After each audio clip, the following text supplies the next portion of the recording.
네, 지난 시간에 이어서 계속 강의를 진행하겠습니다.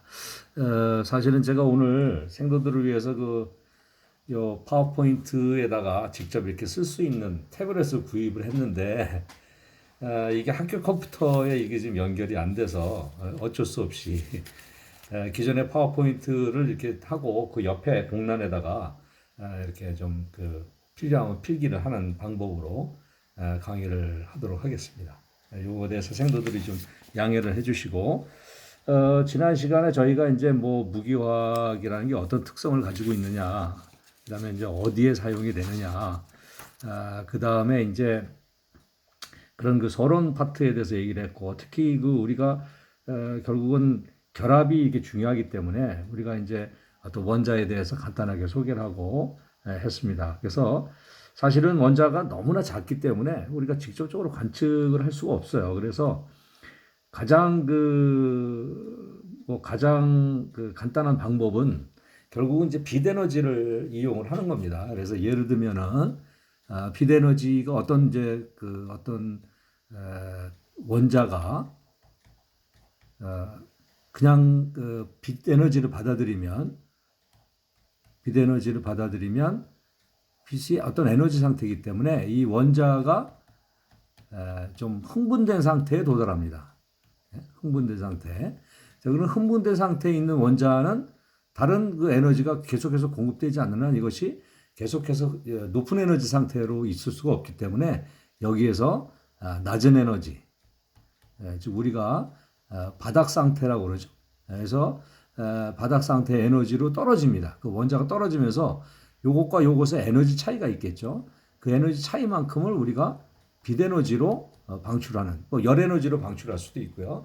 빛에너지로 방출하는 이런 과정이 있기 때문에 만약에 이런 과정에서 빛에너지를 통한다면 결과적으로 우리가 이 원자와 낮은 에너지에 있는 원자, 즉 높은 에너지와 낮은 에너지에 있는 원자 사이에 에너지 차이를 우리가 이 빛에너지를 이용해서 측정을 할 수가 있거든요. 그러므로 해서 결국은 그 원자가 가지고 있는 어떤 전자의 에너지가 어떤 상태에 있느냐 하는 것을 우리가 간접적으로 우리가 증명을 할 수가 있습니다. 그래서 이제 많이 쓰는 것이 이제 빛에너지인데, 이 빛이라는 것은 여기 보시면 요게 이제 진행 방향이 이렇게 지금 진행 방향이 돼 있을 때 두 개의 서로 다른 벡터항으로 되어 있습니다. 그래서 요렇게 빨간색으로 된 게 이거 E라고 표시되어 있죠. E. 그 다음에 요 파란색으로 표시된 게 B. 그래서 어느 게 예를 들면 전기장 파트면 요거는 파란색은 자기장 파트 이렇게 되겠습니다. 그래서 전기장과 자기장이 플러스 부분과 마이너스 부분, 또 플러스 부분과 마이너스 부분이 이렇게 진행되는, 그래서 그런 것들을 우리가 파동이라고 그러죠. 파동. 파동의 형태로 이제 빛이 우리가 잘 알고 있는데, 이때 파동에서 이게 굉장히 중요한 것이 이제 두 가지가 있습니다. 요 그림에서 보시면 여기 지금 어떤 특정한 위치에서 출발을 해서 한번 플러스가 됐다가 그다음에 다시 0을 거쳐서 다시 이것과 동일한 그런데 뒤집어 놓은 형태의 마이너스 형태를 거쳐서 다시 원점으로 돌아오죠. 이것이 이제 하나의 사이클입니다. 그래서 여기서부터 여기까지 한 사이클이 일어날 때 그때의 거리를 우리가 파장 람다다 이렇게 얘기합니다. 이게 파장이죠. 파장. 그래서 파장이 람다인데 이 파장이 빛의 어떤 특성을 나타내는 굉장히 중요한 함수가 되겠습니다. 왜 그러냐면 빛의 속도 c는 빛의 속도가 c가 되죠. 빛의 속도는 c인데 c는 뭐 잘 알겠지만 3.0 곱하기 10의 8승 미터 퍼 세크로 일정하죠. 자, 그래서 빛의 속도가 일정하기 때문에 파장의 종류와 상관없이 빛이라는 것은 모든 빛이 다 이런 속도를 가지고 있기 때문에 파장이 길면 길수록 한 사이클이 초당 일어나는 횟수가 작아질 수밖에 없죠. 그래서 그런 것들 우리가 진동수라고 합니다. 그래서 진동수는 우리가 어떻게 표시하냐면 new라고 표시합니다. new라고 표시하는데 여기죠. 여기 new라고 표시하는데, 그래서 빛의 속도와 진동수의 관계는 결국은 진동수만큼 파장이 있는 거니까 1초예요. 그래서 결국은 어떻게도 설명할 수 있냐면 C 이코르 진동수 람다에다가 곱하기 뉴 이렇게 표시할 수가 있습니다. 그렇죠? 그렇게 표시할 수가 있고 또 요거를 바꾸면 다시 람다는 C를 U로 나눠준 값이다. 이런 관계식이 도달을 하게 되죠. 그래서 요것이 이제 어떤 빛의 어떤 특성이 되겠습니다.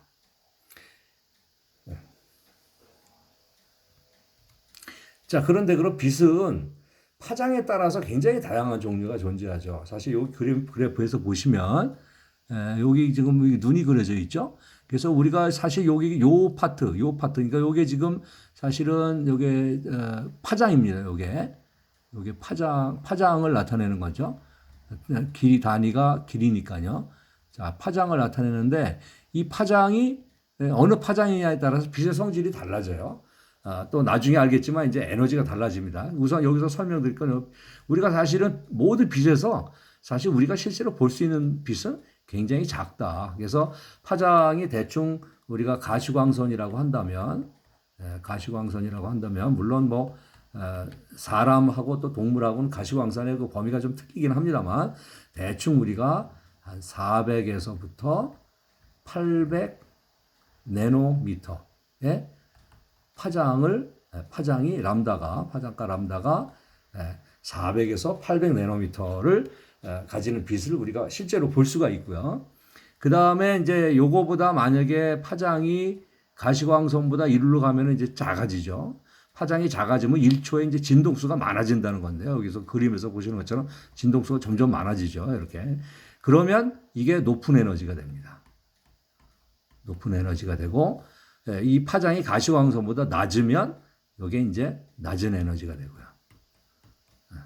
그래서 높은 에너지로 가면 갈수록 사실은 사람 몸에는 굉장히 해롭습니다. 왜 그러냐면 이 높은 에너지가 되면은 어떤 현상이 벌어지냐 하면 어떤 원소 X에서 여기다가 높은 에너지의 빛을 쬐주면 어떤 현상이 벌어지냐면 이온화가 생성됩니다. X 플러스 전자 이런 식으로 이온화가 형성이 되고 이렇게 이온화가 형성이 되면 요 물질이 굉장히 불안정해지거든요. 굉장히 불안정해지기 때문에 요거에 여러 가지 사람 몸에 해로운 결과가 나옵니다. 그래서 뭐 예를 들면은 요런 X선이라든지 또는 이 감마선이라든지 여기 이제 감마선이 나오는데 감마선 이런 것들은 굉장히 몸에 아주 안 좋은 건강에 안 좋은 영향을 미치게 되고요. 여기 이제 비지블 위에가 이제 우리가 자외선이다 이렇게 얘기하죠. 자외선도 상당히 몸에 안 좋습니다. 그래서 이 자외선이 어떤 현상을 벌이키냐면 주로 피부암을 유발을 시킵니다. 피부암. 그래서 우리나라 사람 같은 경우는 이제 피부암에 잘 걸리지 않는데 특히 백색 인종 같은 경우는 유전자상으로 이 피부암이 상당히 약하게 돼 있어요. 그래서 이 피부암에 상당히 많이 걸립니다. 그래서 미국 사람들은 뭐 선크림을 굉장히 많이 바르죠. 그래서 참고로 보면은 미국 사람들은 주로 이 피부암이 걸리는 게 좌반신에 많이 걸립니다. 좌반신. 특이하게도 통계적으로 보면 반면에 영국 사람들 보면은 원래 영국 사람들은 이제 피부암이 사실은 그 좀 날씨가 좀 안 좋은 날이 많아가지고 잘 안 걸리긴 하지만 걸리면 우반신이 많이 걸려요. 왜 그럴까요? 예, 자동차 운전 때문에 그렇습니다. 자동차. 자, 미국은 우리나라하고 같은 형식으로 운전을 하죠. 운전대가 어디 있냐면 차가 이렇게 차 있으면 우리나라 똑같으니까 좌측이 유리창 쪽입니다. 그렇죠? 운전자 측면에서 보면 보통 미국 사람들이 개인적으로 혼자 다 차를 타고 다니니까 이 좌반신에 그 UV를 많이 받아서 피부암이 많이 걸린다. 뭐 이렇게 알고 있고요. 그 다음에 이제 이쪽 그 낮은 에너지 쪽으로 가면 뭐 마이크로파라든가 라디오파라든가 또는 여기에 보면은 가시광선 바로 밑에 여기를 우리가 적외선이라고 그러죠. 적외선. 그 영화 같은 데 보면은 왜 밤에 그 사람하고 이렇게 사람이 움직이는 걸 볼 수 있는 이런 것도 이제 적외선, 그 주위의 온도보다 사람의 온도가 높기 때문에 그 온도를 감지할 때 그 적외선을 이용을 해서 이제 감지를 하기도 하죠. 어쨌든 이와 같은 비례사 성질을 이용을 해서 과연 아까도 말씀드렸지만 어떤 물질이 물질이 그 낮은 에너지 상태, 낮은 에너지에서 높은 에너지로 갈 때, 이때 이 비대에너지를 받아들여서 낮은 에너지에서 높은 에너지로 가고, 또는 뭐 비대에너지가 아니더라도 높은 에너지에서 낮은 에너지에서 높은 에너지 여러 가지 방법으로 올라갈 수 있습니다. 또 높은 에너지에서 낮은 에너지로 갈 때는 이게 이제 빛을 내줘서 가는 거죠. 그러면 예를 들면 형광 물질 같은 경우도 이런 겁니다. 그러니까 형광 물질은 낮에 이제 태양빛을 받아가지고 비대에너지를 받아들여서 형광이 높은 에너지에 다 가 있는 거죠. 가 있다가 햇빛이 딱 없어지고 이제 밤이 되면은 이 높은 에너지 계속 유지하기 굉장히 불안정하니까 낮은 에너지 떨어지면서 이 비대에너지를 방출하죠. 비대에너지를 방출하니까 이게 밤에 야광으로 보이는 겁니다.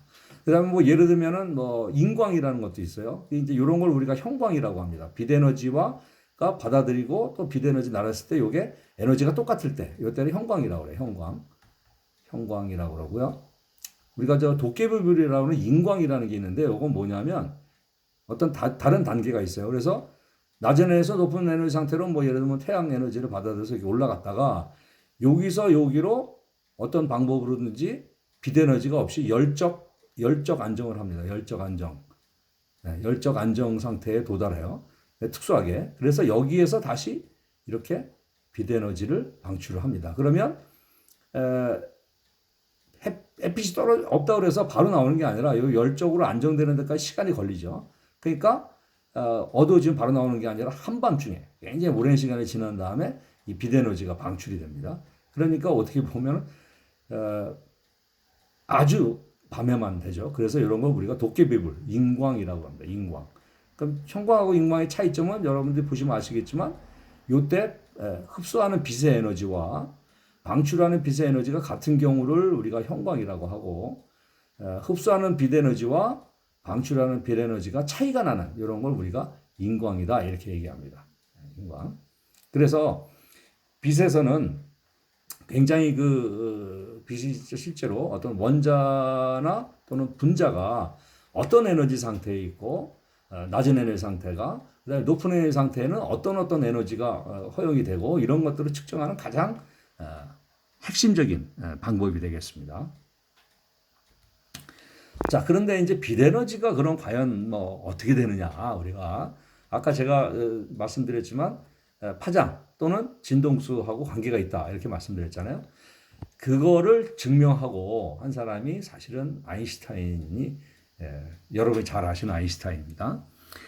이게 이제 광전자 실험이라고 하는데요. 광전자 실험. 이게 뭐냐면 아인슈타인의 광전자 실험. 이렇게 뭐냐면 여기 이제 어떤 금속이 있습니다. 그래서 금속 표면에 어떤 에너지를 가하지 않으면 이 금속은 사실은 어떤 메탈 양이온에다가 근데 이게 이제 전자를 가지고 있겠죠. 여기 전자가 가지고 있는데 이 전자가 메탈에 사실은 양이온에 붙어 있기 때문에 정적이적 인력으로 붙어 있기 때문에 안 떨어지거든요. 그런데 어떤 특정 주파수의 빛 여기 지금 HNU라고 돼 있죠. 이게 빛 에너지입니다. 빛. 그죠? 여기서 이제 U는 우리가 진동수를 말하는 거고 H는 우리가 플랑크 상수라는 겁니다. PLANCK 플랑크 상수예요. 자, 플랑크 상수는 사실은 그 전에 양자역학 하시는 분들이 뭐 여러 가지 실험을 해보다 보니까 야 이게 모든 물질의 어떤 고유한 어떤 상수다 해가지고 플랑크 상수라는 거를 제시를 했어요. 근데 그게 왜 생기는지는 몰랐었습니다. 이 사람들이. 그런데 이 아인슈타인이 실험을 하면서 플랑크 상수라는 것이 왜 물질의 고유적인 상수가 되며 또 빛 에너지가 또 어떤 특성을 가지고 있는지를 증명을 한 거예요. 자, 그래서 결론적으로 말하면 금속에다가 빛 에너지를 쬐줍니다. 빛 에너지를 쬐주면 여기서 특정 에너지 이상의 빛 에너지를 쬐주면 전자가 튀어나오게 돼 있어요. 전자가 튀어나옵니다. 자, 그럼 전자는 사실은 질량을 가지고 있는 거거든요. 질량. 0에 굉장히 가깝지만 전자의 질량은 0은 아닙니다. 자, 0이 아니니까 질량이 있고 튀어나오면서 운동을 하고 있으니까 무슨 에너지가 있죠? 예, 운동 에너지, 키네틱 에너지가 있습니다. 그 키네틱 에너지가 뭐죠? 2분의 1 M V 자승 이렇게 되겠죠. 키네틱 운동 에너지 가지고 있어요. 그러면 우리가 요 운동 에너지를 어떤 방법으로든지 측정이 가능하겠죠. 속도를 재면 되니까 질량은 우리가 알고 있는 거고 속도를 재면 운동 에너지를 측정을 할 수가 있습니다. 자, 그러면 여기다가 빛 에너지를 쬐줬어요. 그러면 이제 우리가 에너지 보존의 법칙에 의해서 자, 들어가는 에너지가 어떻게 됩니까? 여기서 들어가는 에너지. 최초의 에너지 상태죠. 그러면 뭐냐면 빛 에너지밖에 없습니다. 빛 에너지. 빛 에너지가 이제 들어가는 에너지죠. 자, 그런데 나중에 어떻게 됐습니까? 지금 나오는 에너지 한번 봅시다. 나오는 에너지라고 볼 수도 있고 또는 나중에 있는 에너지 보면은 자, 우선 전자의 운동 에너지가 있겠죠. 전자 운동 에너지. 오케이. 근데 에너지가 100이라는 게 들어갔을 때 전자의 운동 에너지가 100이 나올까요? 그렇지 않을 거예요. 왜냐하면 전자라는 것이 아까도 말씀드렸지만 이 메탈 양이온에 의해서 이렇게 붙어 있거든요. 이거를 띄어내야 됩니다. 이거를 띄어내려면 결국 우리가 흔히 알고 있는 이온의 에너지만큼의 에너지를 줘야 이 전자가 튀어나올 수 있겠죠. 자, 그래서 들어가는 에너지는 나오는 에너지인데 나오는 에너지는 사실은 필요한 에너지, 이때 필요한 에너지가 또 뭐가 있냐면 전자 운동 에너지도 있지만 우리가 이온화 에너지, 이온화 에너지가 필요합니다. 그죠? 자, 그래서 당연히 빛 에너지 이코로 들어가는 에너지 이코로 전자의 운동 에너지 그리고 이온화 에너지 이렇게 두 개를 합한 것이 되겠죠. 자, 그래서 이 사람이 실험을 이제 아인슈타인이 실험을 어떻게 했냐면 자, 이 그래프를 보시면 측정 그래프를 보시면 자, y축이 전자의 운동 에너지입니다. 운동 에너지고 자, 여기 보면 요건 U죠. 요건 뭐냐면 쏘아준 빛의 진동수입니다. 빛의 진동수. 그렇죠? 자, 이런 그래프를 그려보니까 어떤 형태가 됐습니까? y 이코르 ax 마이너스 b의 형태가 됐죠. 왜냐하면 이게 b가 왜 마이너스가 되냐면 자, 여기 보시면 이 그래프에서 이렇게 우리가 그렸을 때 요게 쭉 가면 요 마이너스에서 만나지 않습니까? 그죠? 그래서 y는 ax 마이너스 b의 형태로 됩니다. 자, 그럼 여기서 y가 뭡니까? y는 키네틱 에너지. 그렇죠? 키네틱 에너지. 그죠? 그 다음에 요 x는 new죠, new. 근데 요 a가 기울기인데 요 기울기를 재보니까 우리가 그 전에 원인은 모르고 그냥 사용해 왔었던 h 플랑크 상수 h라는 게 됩니다. 그래서 h new 그다음에 마이너스 b인데 요거는 여기서부터 여기까지의 어떤 에너지가 되겠죠. 자, 요거를 우리가 이온화 에너지라고 볼 수가 있습니다. 이온화 에너지 또는 우리가 아인슈타인은 이거를 이일함수라고 했어요. 이일함수. 자, 어쨌든 마이너스 그래서 마이너스 이온화 에너지 이렇게 됩니다. 그렇죠?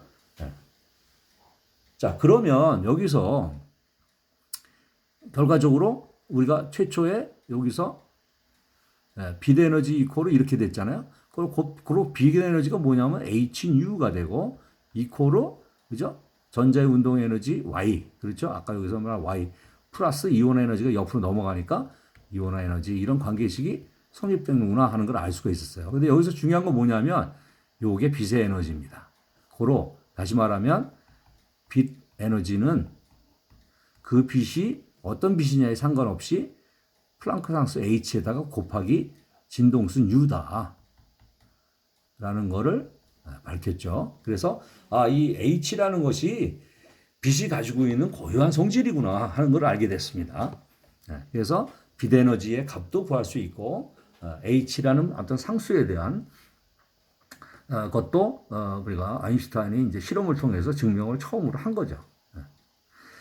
자, 그래서 실제로 실험한 결과가 이게 뭐 금속을 여러 가지 종류로 바꿔보면 똑같은 방법입니다. 여기 보면은 Y축은 키네틱 에너지고 여기는 진동수죠. 진동수로 됐는데 자, 보면 여기 보시면 로디움이라는 금속에 대해서 했을 때도 똑같은 기울기 가지고 있고 포타시움을 했을 때도 같고 뭐 소디움을 했을 때도 같고 기울기가 같죠. 그렇죠? 기울기가 동일하다는 걸 알 수가 있습니다. 자, 그래서 기울기가 동일하고 그럼 여기서부터 여기까지는 뭐냐? 그러면 이건 이온화 에너지니까 이온화 에너지는 서로 다른 거죠. 서로 다른 거죠. 네, 서로 다릅니다. 그건 금속이 다르니까요. 그래서 우리 이런 식으로 설명을 할 수가 있어요. 자, 우리가 지금 여기서 요게 지금 바닥 상태입니다. 요게 어떤 그 가장 낮은 에너지 상태, 바닥 상태라고 보면 되시고요. 자, 그리고 이제 요 위에가 어떤 들뜬 상태입니다. 들뜬 상태. 이 들뜬 상태는 여기가 아니고, 죄송합니다. 들뜬 상태가 여기죠. 들뜬 상태. 그래서 바닥 상태에서 전자가 있다가 이 전자가 들뜬 상태로 갑니다. 들뜬 상태로 가면 여기서 딱 들떠가지고 여기서 이온화가 되는 겁니다. 높은 에너지이기 때문에 핵의 가지고 있는 양전하에서부터 떨어져 나가는 겁니다. 떨어져 나가면 그 추가적인 에너지가 만약에 공급된다. 이게 키네틱 에너지가 되는 거죠. 네. 그리고 만약에 요 들뜬 에너지 상태까지 못 간다. 요게 이제 들뜬 상태인데요. 들뜬 에너지 상태인데 여기까지 못 가고 여기 빛에너지가 요거다. 그러면 들뜬 상태까지 갈 수가 없잖아요. 에너지가 작으니까. 그러니까 여기서 튀어나오질 않는 겁니다. 그러니까 여기까지가 결국은 이람수, 즉 이온화 에너지가 되는 거죠. 네, 이온화 에너지. 자, 네.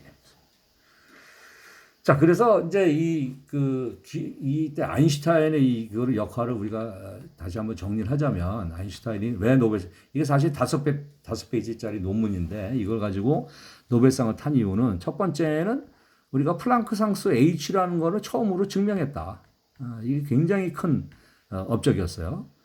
근데 이제 두 번째로 사실은 이 데이터를 잘 들여다 보니까, 여기 지금 만약에 빛이 지금 우리가 뭐라고 알고 있었냐면 빛 이꼬르 파동이라고 그랬습니다. 파동. 그렇죠? 자, 파동. 알고 있잖아요. 빛이 파동이다. 그래서 진행 방향이 이렇게 되면 어떤 식으로든지 에너지가 이런 식으로 돼 있다. 뭐 이렇게. 그죠? 플러스, 마이너스, 플러스 뭐 이런 식으로 갑니다.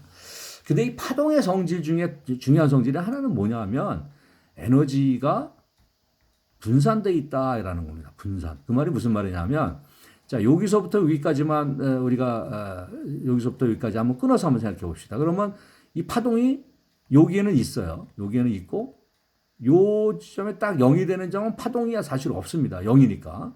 여기도 파동이 없어요. 그러나 요 두 점, 요게 바로 우리가 궤도함수에서 말하는 노드라는 건데요.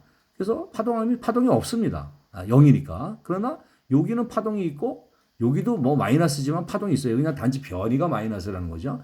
요것도 플러스, 요 파동이 있습니다.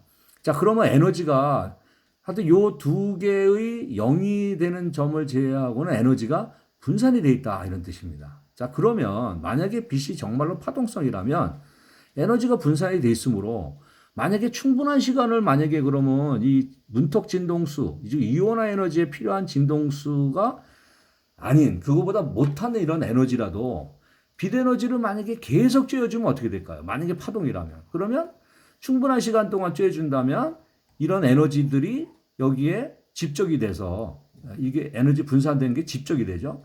집적이 되다 보면 이게 어떻게 될까요? 증가하게 될 거겠죠. 그죠? 자, 그렇게 되면 오랜 시간 쬐어주면 비록 진동수가 낮더라도 빛의 에너지가 낮더라도 오랫동안 쬐어주면 나와야 되는 결론이에요. 학문적으로 보면. 그런데 실제로는 아무리 낮은 진동수는 오랫동안 쬐어줘도 안 튀어나옵니다. 전자가. 전자가 계속 그렇게 튀어나오면 골치 아프죠. 우리 다 감전돼서 죽을 겁니다. 그런데 어떤 특정 진동수, 그걸 우리가 문턱 진동수라고 그래요. 문턱 진동수. 문턱 진동수고, 이제 이게 U니까, 이것도 U니까 곱하기 H 하면 어떤 에너지가 되겠죠. 이것도. 그렇죠? 어떤 특정 에너지, 즉, 이온화 에너지에 해당하는 어떤 진동수를 쬐기 전까지는 절대로 빛이, 전자가 이온화가 안 됩니다. 그런데 문턱 진동수를 넘는 순간에, 영어로 하면 instantaneous. 죄송합니다.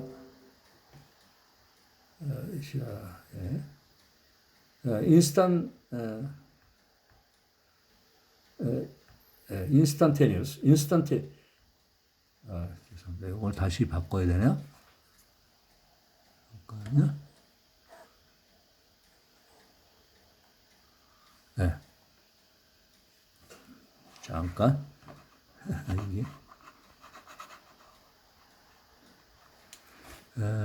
이게 지금 잠깐만요.